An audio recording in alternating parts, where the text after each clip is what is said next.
Guys, welcome to my YouTube channel. आज मैं आपको बताऊंगा माइंस में हवा कैसे भेजी जाती है। तो ये है मेरा कुनस्टूडिया माइंस, कुनस्टूडिया कॉलेज ये मेरा। तो देखिए, मैं आपको बता रहा हूँ माइंस में हवा कैसे भेजी जाती है। बारिश हो रही है,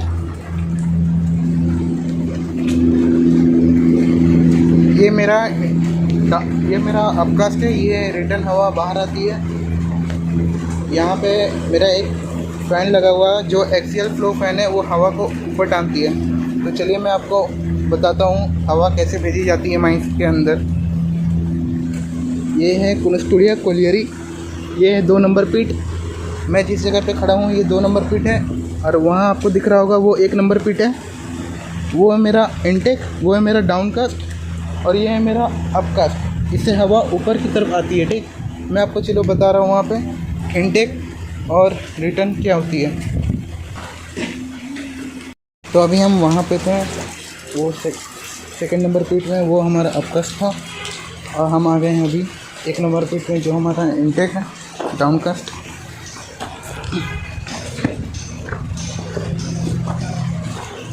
देखिए, ये हमारा इनटेक है। ठीक, यहाँ से हवा नीचे की तरफ जाती है।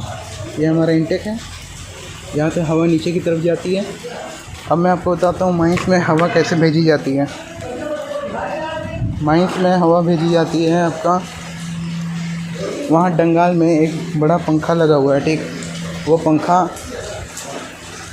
नीचे का हवा को ऊपर की तरफ टानता है। ठीक, और ये डाउनकास्ट मेरा नीचे की तरफ हवा जाती है। ठीक, माइन वेंटिलेशन उसको कहते हैं, एक तरफ से हमारा शुद्ध हवा जाएगा और दूसरा तरफ से हमारा दूषित हवा बाहर आएगा। इनटेक रास्ता में हमारा शुद्ध हवा नीचे की तरफ जाता है, और वो अलग अलग डिस्ट्रिक्ट में आयतन तक हवा जाती है। ठीक, अलग अलग डिस्ट्रिक्ट कहने का मतलब है अलग अलग सेक्शन जहाँ पे काम होता है। ठीक, उस जगह में फेस तक हवा जानी चाहिए। माइंस रेगुलेशन के अनुसार जहाँ भी काम होती है, मतलब फेस तक, लास्ट एंडिंग पॉइंट तक, वहाँ पे हवा जानी चाहिए। तो माइंस में हवा भेजने का तरीका है। देखिए, ये हमारा इनटेक दिख रहा है आपको,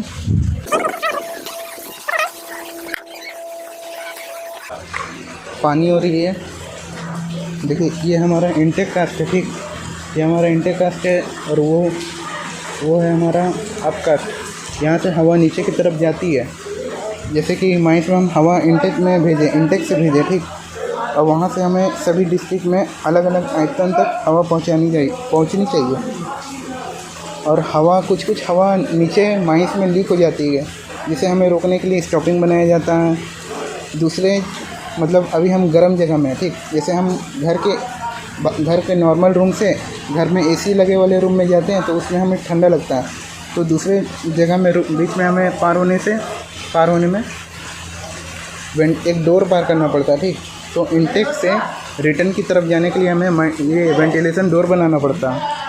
साफ कहें तो अगर इनटेक हमारा मेन इनटेक ये है 2 नंबर पीट, 2 नंबर पीट हमारा अपकास्ट है। मतलब मेन रिटर्न हमारा 2 नंबर पीट है, और मेन इनटेक हमारा 1 नंबर पीट है।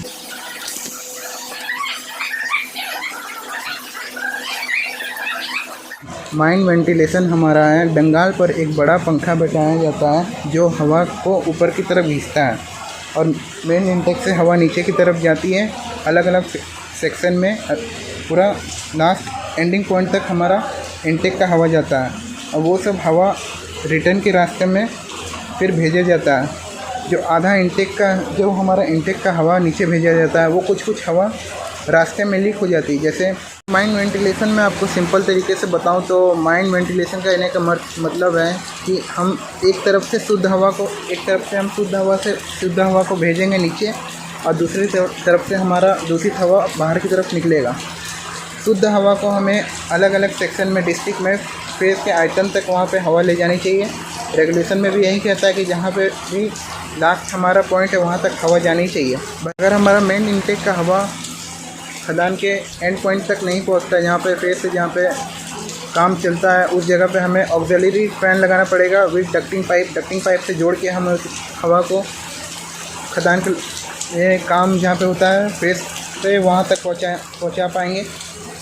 और वो जितना भी हमारा उस जगह का हवा इंटेक, मेन इंटेक में जो भी है, जहाँ पे अलग अलग डिस्ट्रिक्ट में अलग अलग आयतन तक पहुँचती है, उसको हमें फिर मेन रिटर्न के रास्ते में पहुँचाना पड़ेगा। ठीक, मेन रिटर्न के रास्ते में फिर वो पहुँचेगा तो फिर वो जो एक्सियल फ्लो फैन है वो ऊपर की तरफ उस हवा को टान लेगा।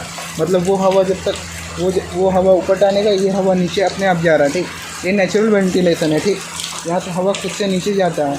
और माइंस में कुछ जगह में हवा खुद से लीक हो जाती है, जैसे कि आपका स्टॉपिंग से लीक हो जाती है, ब्रेटिश फ्लो से लीक हो जाती है। जहाँ टेम्प्रेरी वेंटिलेशन होता है उस जगह पे हमारा माइंस में हवा लीक हो जाता है।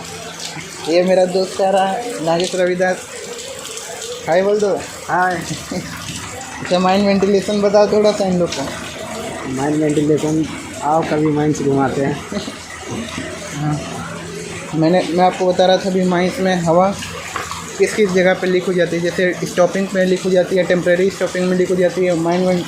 ये शुद्ध हवा से दूषित हवा में जाने के लिए, मतलब इंटेक से रिटर्न जाने के लिए हमें एक वेंटिलेशन डोर बनाना पड़ता है।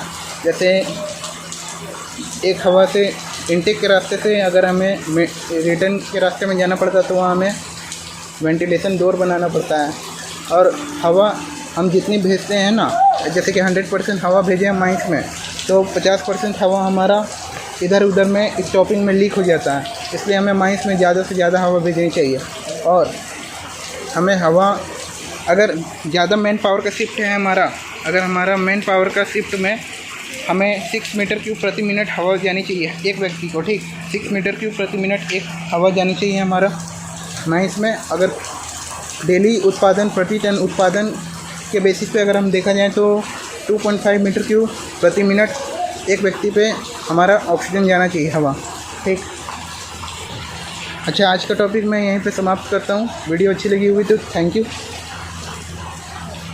वीडियो अच्छी लगी होगी तो लाइक कर देना, कमेंट कर देना, कुछ पूछना होगा तो। और कल मिलते हैं नए वीडियो के साथ। Thank you.